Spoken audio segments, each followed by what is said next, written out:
Buonasera ai titoli di Sicilia 24. Sconvolgente a Palermo, era stata violentata già altre 2 volte la ragazza vittima dello stupro di gruppo al Foro Italico. I processi sono in corso. 2 giorni fa aveva raccontato a Rai 3 di voler ricominciare a studiare psicologia. A TG Sicilia, il presidente della Onlus Sud-Sud di Palermo. Lavorano per noi 4 volontari riusciti ad arrivare in Egitto da Gaza attraverso il valico di Rafah. Nella striscia bombe dappertutto. Non c'è un metro quadro sicuro, il nostro ufficio è stato distrutto. A Palermo il cimitero dei rotoli finalmente senza tensostrutture. Il sindaco La Galla, ripristinati decoro e funzionalità. A Catania, secondo tradizione, celebrazione religiosa dell'arcivescovo Renna.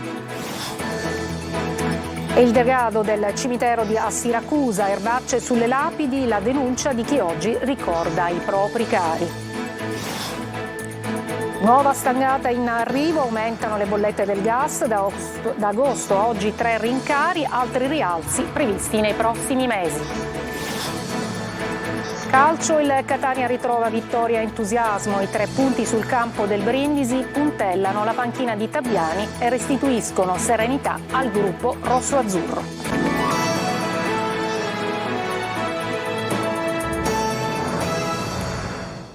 Ancora buonasera. Una vita di abusi nonostante la giovane età. Asia, la 19enne vittima dello stupro di gruppo del Foro Italico, aveva già denunciato altre 2 violenze sessuali 2 giorni fa. La ragazza è andata in TV sulla Rai a raccontare il dramma di luglio e i suoi progetti senza fare riferimento agli altri abusi. Sentiamo Manlio Viola.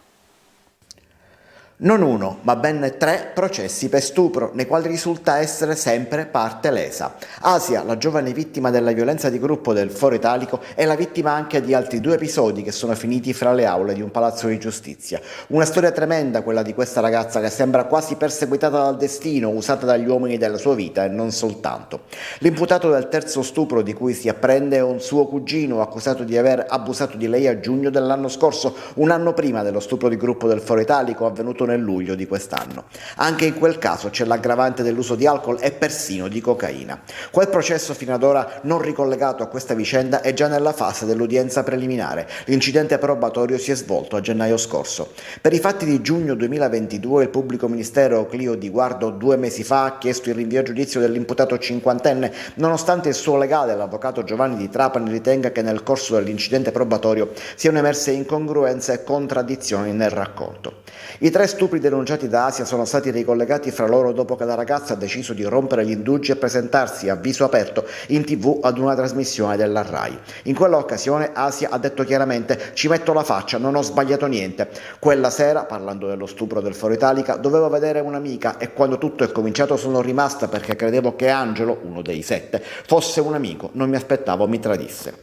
Riassumendo, sono 3 gli stupri denunciati dalla 19enne, quello ad opera del cugino nel giugno del 2022, un secondo tentato un anno dopo, a giugno del 2023, da parte di un uomo dal quale aveva accettato un passaggio. Da questa aggressione si era difesa con lo spray al peperoncino.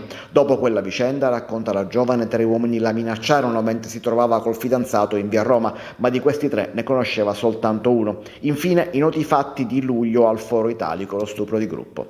Di queste 3 vicende, soltanto una sta per approdare a processo. Per i fatti di giugno 2022 è stata infatti fissata l'udienza preliminare davanti al giudice Stefania Brambilla. Arriveranno in Italia entro le prossime 24 ore i 4 italiani liberati ieri da Gaza che lavorano per la ONG CIS di Palermo. Abbiamo incontrato il presidente dell'ONG che dice: sulla striscia non c'è un metro quadro libero e che sia sicuro. Sentiamo Marco Gullà.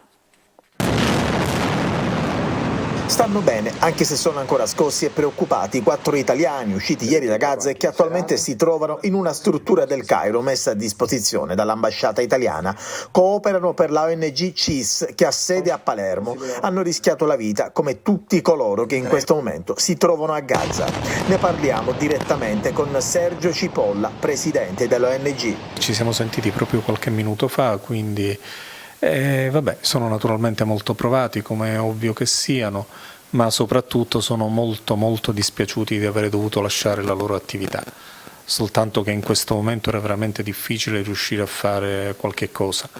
Il nostro ufficio è stato distrutto sostanzialmente alcune delle cose, dei progetti di cui abbiamo notizia diretta sono stati devastati, altri non ne abbiamo informazioni, quindi la loro condizione non gli consentiva di poter avere un'operatività, e hanno deciso di uscire, ma sono veramente molto molto provati. La ONG, che opera nel territorio di Gaza da oltre 30 anni, è seriamente preoccupata anche per l'evolversi della guerra. In questo momento è proprio impossibile operare in quel territorio. Sì, le cose che si possono fare sono veramente minime, tentare di tenere un po' di contatti, ma non funzionano neanche le comunicazioni interne. Muoversi è pericolosissimo perché, come si è visto, bombardano dappertutto, non ci sono zone sicure. Questo anzi è un messaggio che io vorrei dare con forza. A Gaza in questo momento, in tutta la striscia, non esiste neanche un metro quadro di terreno che possa essere considerato zona sicura o zona protetta. Un inferno che non risparmia nessuno. Ogni singola persona dentro la striscia di Gaza rischia la vita, e questo è il vero punto fondamentale da dire. I morti sono migliaia, lo sappiamo, i bambini morti sono migliaia, la casualità in base alla quale tu puoi essere ucciso è assoluta e totale, quindi è ovvio, hanno rischiato la vita nella misura in cui tutti stanno rischiando la vita. Come le ho detto, il nostro ufficio è stato devastato. Adesso a Palermo, nel cimitero dei Rotoli, finalmente senza attenso strutture. Nel giorno della celebrazione dei morti, il sindaco Roberto Lagalla dice: abbiamo fatto quello che era giusto fare. Marco Gullà.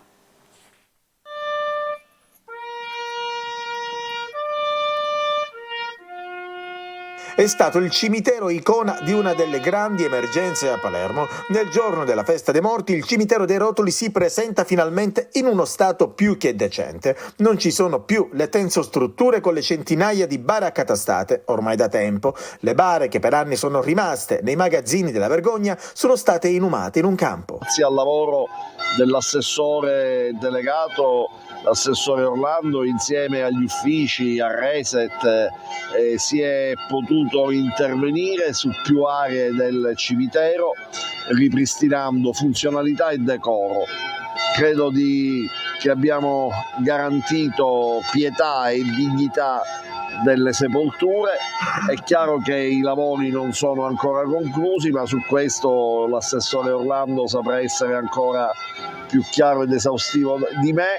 Per anni chi veniva qua il giorno dei morti veniva con il compito di piangere due volte, una volta per ricordare i propri cari, una volta per le condizioni di questo cimitero. Oggi, grazie a tutti, il cimitero ha accolto i cittadini in maniera più che decorosa. E nel giorno dei defunti l'obiettivo è quello di rendere il cimitero palermitano ancora più accogliente. Le iniziative che sono in campo sono in questo day plan che vi consegneremo, sono quelle che sapete, vanno dall'appalto del nuovo forno crematorio, il vecchio in funzione, all'ampliamento, ai nuovi loculi fuori terra, al muro di recinzione a monte nell'ex area interdetta. Visitatori contenti dunque di ritrovare dopo tanto tempo un cimitero dignitoso, come l'hanno definito alcuni, dove i propri defunti possono finalmente trovare pace e riposo.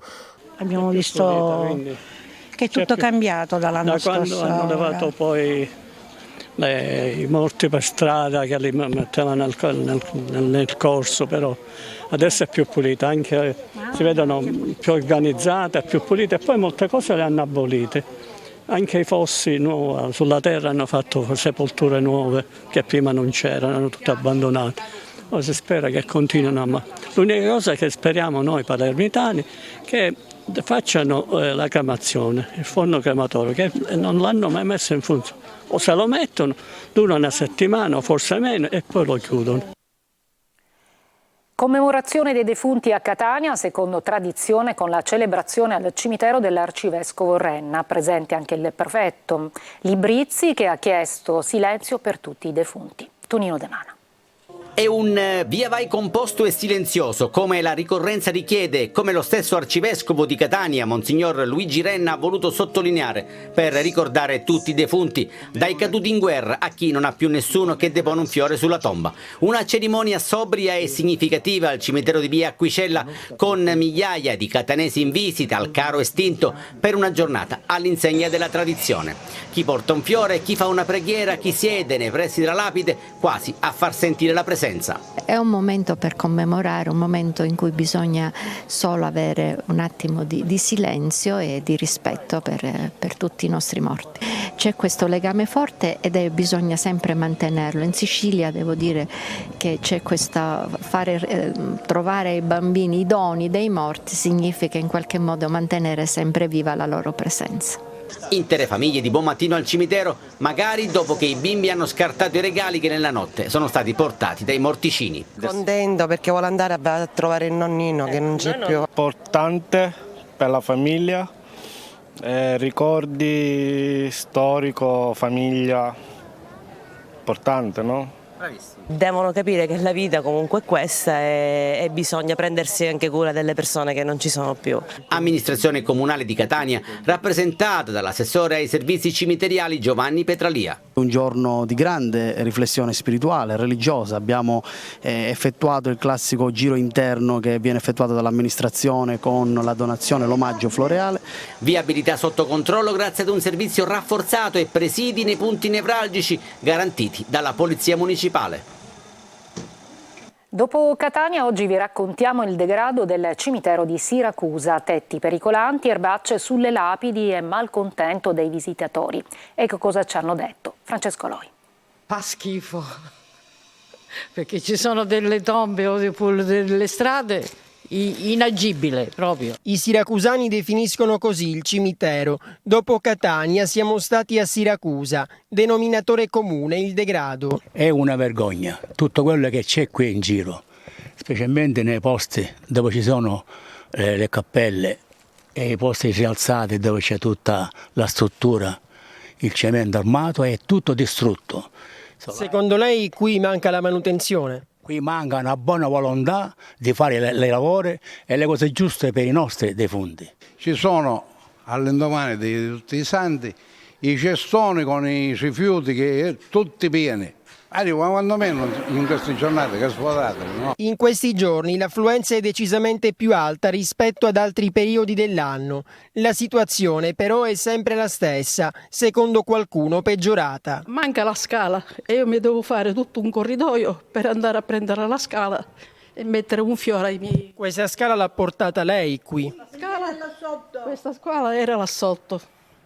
E quindi ho avuto difficoltà anche perché è pesante. Qui addirittura il tetto è così. Da un momento all'altro qualche calcinaccio potrebbe colpire qualcuno. Si vede, non è che c'è da imbrogliare o fare, si vede, guardi qua come è combinato. È una vergogna, alcune zone del cimitero non c'è l'acqua. Questi giorni che sono particolari, perlomeno quelle, poi non parliamo della sporcizia. In alcune fontanelle manca l'acqua, nei bagni invece ce n'è forse anche troppa. Un tubo che perde ha allagato tutto, rischio caduta altissimo. I bagni fanno schifo, nei cosodoi c'è sporcizia, c'è di tutto e di più. E poi le piante di cappero non mancano mai. Chi viene qui, oltre a pregare per i propri defunti, non può fare a meno di prendere atto del degrado che la fa da padrone. Sarebbe stato un litigio di natura privata, probabilmente riconducibile all'attività lavorativa della vittima, il motivo della sparatoria nel parcheggio del parco commerciale Le Zaghere a San Giovanni La Punta, siamo in provincia di Catania, avvenuto il 31 ottobre. I 3 autori della sparatoria sono stati trovati e identificati dai carabinieri del nucleo investigativo di Catania e da quelli della compagnia di Gravina. Tra loro un affiliato al clan Santa Paola Ercolano di 50 anni, suo figlio di 22 e un 26enne, questi ultimi 2 entrambi incensurati. E i carabinieri di Tortorici, siamo in provincia di Messina, hanno accertato un ragazzo di 21 anni per tentativo di omicidio. Il giovane avrebbe investito un coetaneo dopo una violenta lite innescata per futili motivi, per poi darsi alla fuga. Trasportato da alcuni passanti nel pronto soccorso dell'ospedale di Sant'Agata di Militello, il ferito è stato sottoposto alle cure sanitarie con una prognosi di 30 giorni. Breve pausa. Torniamo con altri servizi.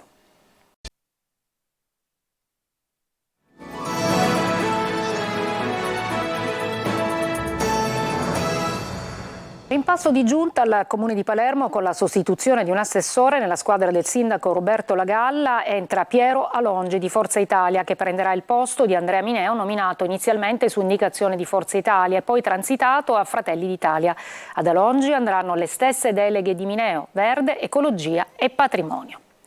E adesso ci occupiamo di un arrivo un po' indigesto, perché il Salva Catania, il nuovo balzello sul costo dei biglietti di navi e aerei, potrà essere imposto dai comuni in uscita dal dissesto. C'è questo e tanto altro nell'ultima bozza della manovra finanziaria del governo Meloni. Manlio Viola.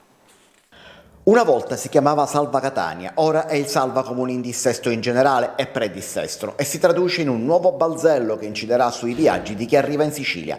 I comuni in uscita dal dissesto potranno infatti imporre un ticket da 3 euro a viaggiatori in arrivo o in partenza in aereo o in nave. La tassa d'imbarco, così si chiamerà, servirà ad aiutare questi comuni a coprire i disavanzi, ma non solo. Potrà essere aumentata anche la tassa di soggiorno, anche se la misura nasce principalmente per le città di Roma nell'anno del Giubileo.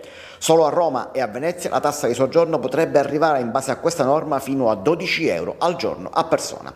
Sono le misure contenute nella bozza della finanziaria nazionale che, dopo aver fatto litigare i partiti su pensioni, tasse e accesso diretto ai conti correnti, adesso prepara un'altra polemica. È utile far lievitare i prezzi del turismo in un paese che di fatto ha nel turismo una delle sue industrie principali? In Sicilia poi, mentre si combatte il caro voli, il governo sembra prendere la strada opposta a quella chiesta dalla regione, imponendo un ulteriore balzello che potrà solo far lievitare ulteriormente il prezzo dei biglietti. Nella manovra poi ci sono anche tanti altri provvedimenti, fra i quali la possibilità di prelevare col bancomat direttamente dai tabaccai o nei negozi dei centri commerciali muniti di POS, ma c'è anche un limite massimo al credito d'imposta e dunque alle detrazioni possibili e più in generale al sistema degli incentivi. Nuova stangata sulle bollette, aumenta la tariffa del gas. Ad agosto ad oggi 3 rincari, altri sono previsti nei prossimi mesi. C'è un paradosso: il rialzo dei prezzi non è dovuto alla mancanza di gas, anzi i serbatoi nazionali ne sono pieni. Adelaide Barbagallo. Ci risiamo, le bollette del gas tornano ad alzarsi. Il rincaro di ottobre si aggira, secondo le prime stime, intorno a un più 10% rispetto al mese precedente. Si tratta del terzo rincaro a partire da agosto, una costante che porterà le bollette del gas verso un rialzo nel periodo invernale. Nel dettaglio ci si aspetta un aumento su base mensile del 15% a novembre, del 6% a dicembre.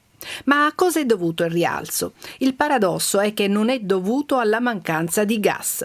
L'Italia e l'Europa tutta hanno già da tempo riempito quasi al 100% i propri depositi grazie alla diversificazione delle fonti. Solo una piccola e insignificante percentuale arriva ormai dalla multinazionale russa Gazprom. Inoltre le temperature sinora ben al di sopra della media della stagione hanno anche contenuto la domanda di gas. E allora perché questi rincari? Secondo le prime stime, gli aumenti per una famiglia di 4 persone si aggirerebbero intorno ai 120 euro l'anno. Alla base c'è una speculazione finanziaria che fa leva su situazioni geopolitiche. Tra questi lo sciopero degli impianti di liquefazione del gas in Australia, principale fornitore della Cina, un incidente al gasdotto dell'Estonia con paura di attentati terroristici che ha creato un rimbalzo nei prezzi, a cui dal 7 ottobre si è aggiunto il conflitto tra Hamas e Israele nella striscia di Gaza. Situazioni che sembrano lontane da noi e invece ci riguardano. Una breve pausa e poi il calcio.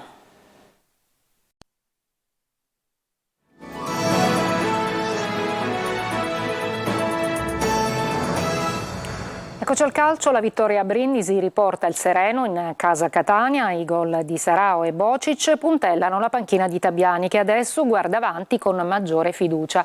E domenica incombe la trasferta di Potenza. Tonino De Mana. È una vittoria che vale doppio per la classifica e soprattutto per il morale. Il Catania torna da Brindisi con 3 punti pesanti e cancella con un colpo di spugna la sconfitta di Avellino, scacciando i fantasmi di una crisi che stava diventando irreversibile. I gol di Sarao e Bocic puntellano la panchina di Tabiani, che adesso può guardare con fiducia all'immediato futuro. immediato, perché già domenica si torna in campo per un'altra trasferta in quel di Potenza. Ci siamo ricompattati, ma vi ripeto, anche prima di Avellino. Poi la partita domenica ha preso una piega subito di un certo tipo, tante cose che butterebbero giù un toro, ma dobbiamo cercare di fare in modo di tornare a casa, riconquistare il Massimino. Abbiamo questa partita domenica, poi la Coppa e poi un'altra fuori, e cercare di riportare, quando torneremo in casa, un ambiente diverso che ci potrebbe dare grande aiuto, e questo dipende solo da noi. Un successo, il secondo esterno in questo campionato, che riporta serenità in un momento delicato della stagione, e l'abbraccio finale tra Sarao, autore del gol che ha spianato la strada della vittoria, De Luca, Laneri e Tabiani, chiude il cerchio e apre nuovi scenari. Nessuno adesso ha voglia di fermarsi, lo ha ribadito Sarao, che dopo aver spezzato il digiuno vuole andare avanti, naturalmente a suon di gol come quello firmato al Fanuzzi di Brindisi. Sconfitta a Taranto con il punteggio di 2-0 per il Messina, che allo Iocovone ha giocato una brutta gara ed avrebbe meritato un passivo maggiore. Decisiva nel primo tempo una doppietta del rossoblù Bifulco. Sergio Colosi.